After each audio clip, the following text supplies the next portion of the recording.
அன்பர்களுக்கு காலை வணக்கம். பவா செல்லத்துரை அப்படின்றவரை பற்றி கேள்விப்பட்டிருப்பீங்க. அவர் மிகச்சிறந்த பேச்சாளர்.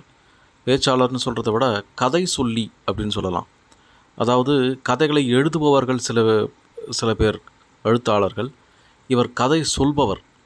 பெரும்பாலும் பார்த்திங்கன்னா சிறுவர்களுக்கான கதைகள் நிறைய சொல்லுவார், பெரியவர்களுக்கான கதைகளும் நிறையா சொல்லுவார். அவர் ஒரு முறை வைக்கம் முகமது பஷீர் அவர்களை பற்றி, அவர் வாழ்வில் நடந்த சம்பவத்தை பற்றி சொல்லியிருப்பார். பவா செல்லத்துரை பேசுவதை கேட்குனீங்கன்னா ரொம்ப அருமையாக இருக்கும். அதாவது அவருடைய குரலும் சரி, அவருடைய வார்த்தை பிரயோகங்களும் சரி நல்லாயிருக்கும். அது ஒரு முறை கேட்டு பாருங்கள். அவர் வைக்கம் முகமது பஷீர் அவர் யார் அப்படின்னா, மலையாள இலக்கியம் தெரிந்தவர்கள் அவர் கண்டிப்பாக தெரிஞ்சிருக்கும்.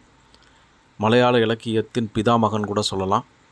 மிக அற்புதமான எழுத்தாளர் கேரளாவில். அவருடைய வாழ்க்கையில் நடந்த ஒரு விஷயம். ஒரு முறை அவர் வேறு ஒரு வெளியூருக்கு போயிருக்காரு. அங்கே உட்காந்து அவர் எழுதிட்டுருக்காரு. திடீர்னு பசிக்குது, சாப்பிடணுமேன்னு சொல்லி எழுந்து சட்டையை மாட்டிக்கிட்டு அப்படி ஹோட்டல் தேடி அப்படி போகிறாரு. ஏதோ யோசனையில் கொஞ்சம் தூரமே வந்துட்டார், ஒரு 2 கிலோமீட்டர் கிட்ட. அங்கே ஒரு ஹோட்டல் இருக்குது, அங்கே சாப்பிட போகிறாரு. சாப்பிட்டுட்டு பைசா கொடுக்க போகும்போது பார்க்குறாரு, அவர் வெறும் சட்டையை மட்டும்தான் மாட்டியிருக்காரே தவிர அவர் அதுக்கு பணம் கொண்டு வரல. அந்த பர்ஸு காணோம். கொண்டு வரலையா இல்லையான்னு தெரியல, காணோம். தேடுறாரு. என்ன ஆச்சுன்னு அந்த முதலாளி கேட்குறாரு, ஹோட்டல் முதலாளி. பர்ஸு கொண்டு வந்த மாதிரி தான் இருக்குது, ஆனால் காணோம், தொலைஞ்சு போச்சு அப்படின்னு சொல்கிறாரு. அதுக்கு முதலாளி வழக்கம் போல், இது மாதிரி எத்தனை பேர் நாங்கள் பார்த்துருக்கோம், இந்த மாதிரி தான் சொல்லுவாங்க. சரி, இவர் பஷீர் என்ன நினைக்கிறாருன்னா, நம்மளை உள்ளே ஏதாவது வேலை செய்ய விட்டுருவாங்க அப்படின்னு நினைக்கிறாரு. ஆனால் அதற்கு பதிலாக அந்த முதலாளி ஒரு இழிவான செயல் என்ன அப்படின்னா, உன்னுடைய சட்டை வேட்டி எல்லாத்தையும் கழட்டிட்டு போ அப்படின்னு சொல்கிறாரு. இவர் மறுக்கிறாரு, தயங்குறாரு. ஆனால் அவன் விடுற மாதிரி இல்லை. நீ கழட்டு, உன்னோட சட்டையும் வேட்டியும் கழட்டு அப்படின்றாரு. ஹோட்டலில் பார்த்திங்கன்னா அத்தனை பேர், எல்லோரும் நல்லா படித்தவர்கள், பெரிய வசதியானவர்கள் மாதிரிலாம் இருக்கிறாங்க. எல்லாரும் ஆர்வமாக என்ன பண்ண போகிறார் இவருன்னு பார்க்குறாரே தவிர முதலாளிகிட்ட போய் எதுவுமே கேட்கல, ஏன் அவர் அப்படி சொல்கிறீங்க அப்படின்னு. இவர் ரொம்ப கூனி குறுகி போயிடுறாரு.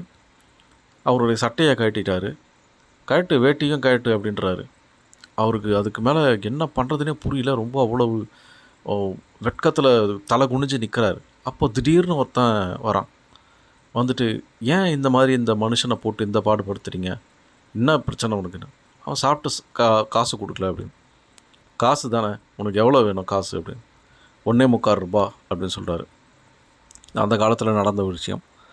1.25 ரூபா தானே, நான் தரேன் அப்படின்னு சொல்லி அந்த ஆள் எடுத்து பைசாவை கொடுத்துட்டு இவர் வெளியில் கூட்டிகிட்டு வர்றார். கூட்டிகிட்டு வந்து, ஏங்க என்ன ஆச்சு, ஏன் காசு கொண்டு வரலையா நீங்கள் அப்படின்னு.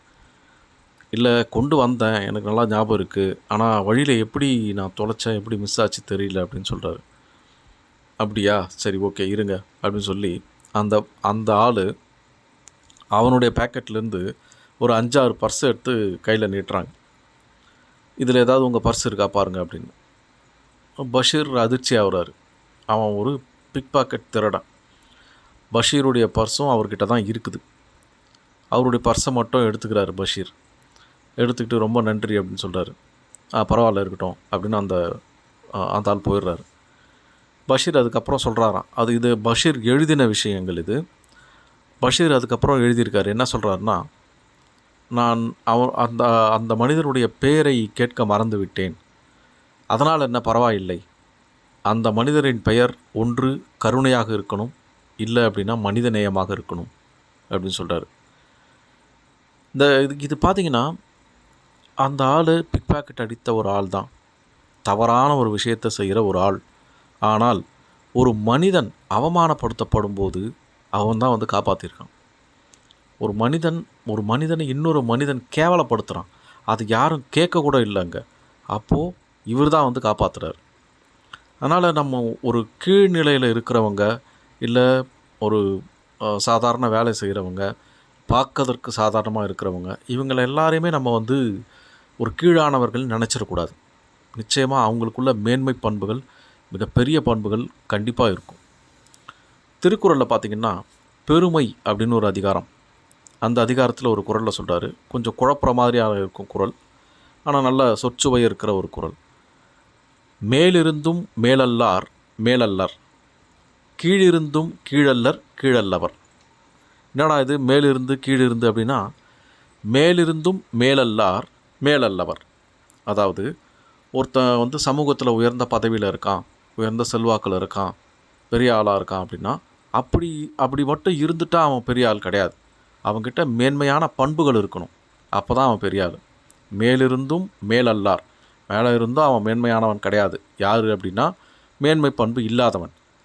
கீழிருந்தும் கீழல்லார் கீழல்லவர். ஒருத்தர் சமூகத்தில் ரொம்ப அடித்தட்டில் இருக்கான், அதுக்காக அவன் வந்து கீழானவன், ரொம்ப கேவலமானவன் அப்படின்னு கிடையாது. கீழிருந்தும் கீழல்லார், அவன் அவன் வந்து கேவலமான நிலைமையில் இருந்தாலும் அவன் வந்து கெட்டவன் கிடையாது, அவன் கேவலமானவன் கிடையாது. யார் அப்படின்னா கீழ்மை பண்பு இல்லாதவர் அப்படின்றது அந்த குறள். இந்த பிக் பேக்கெட் அடித்தவருடைய பண்பும் அப்படித்தான் பஷீர் வந்து குறிப்பிட்டிருப்பார். அவர் சொன்ன மாதிரி அவனுடைய பெயர் ஒன்று கருணையாக இருக்கலாம், இன்னும் மனிதநேயமாக இருக்கலாம் அப்படின்னு எழுதியிருப்பார். அதனால் யாரையுமே நம்ம அவங்களுடைய தோற்றத்தை வைத்தோ, பதவியை வைத்தோ, தகுதியை வைத்தோ, அவர் செய்யும் வேலையை வைத்தோ மதிப்பிடக்கூடாது. அவருடைய பண்புகளை வச்சு தான் மதிப்பிடணும். மேலிருந்தும் மேலல்லார் மேலல்லவர், கீழிருந்தும் கீழல்லார் கீழல்லவர். நாளைக்கு வேறு ஒரு குறள் மூலமாக சந்திக்கலாம். நன்றி. உங்கள் அன்பன் ஸ்ரீதரன்.